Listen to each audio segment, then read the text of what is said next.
ભાઈબંધ મિત્રો, આની અંદર શું છે હવે તમને બતાવી દઉં, પૂરી વાત કરું. આપણે વાત થઈ હતી કાલે, તમને કીધું હતું. હવે આ મારા દીતલા ગામની બાજુમાં નેસડી ગામથી પાર્સલ આવ્યું છે.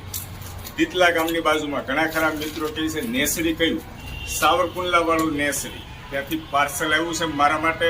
અને આ મોકલ્યું છે કણે વિનુભાઈ કથિરિયાએ. એમની વાડીની ડુંગળી છે દોસ્તો, ગુલાબી ડુંગળી 1 નંબર. અને આ ડુંગળીની કઈ રીતના પ્રોસેસ કરીને એને મને પૂરી વાત કરી છે એ તમારી સાથે શેર કરીશ. અને આને છે ને આખું મારે જ ઊંધું કરવું પડશે, બતાવું કેટલી ડુંગળી આવી છે.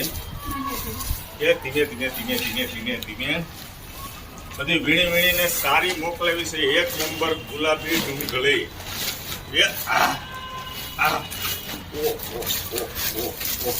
ડુંગળી ડુંગળી ડુંગળી ડુંગળી ડુંગળી ડુંગળી ડુંગળી ડુંગળી ડુંગળી.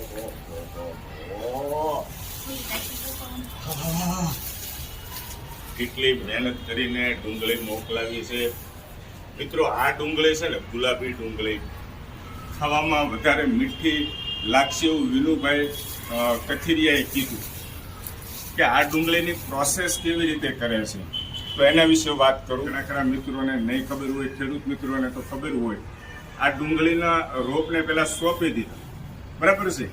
અને થોડા ટાઈમ પછી ડુંગળી અવળી થઈ જાય એટલે કાઢી લીધા બાદ આપણે કેરીનો દાબો કેમ નાખીએ એ રીતે ડુંગળીના પાન, એને લોદર પણ કહે, એને બરાબર પાથરી દે, વચ્ચે ડુંગળી અને માથે પાછા પાન નાખી દે અને તડકે તપાવે અને ફરતી કોર માટી નાખી દે એટલે બરાબર ડુંગળી પાકી જાય અને મીઠાશ આવી જાય.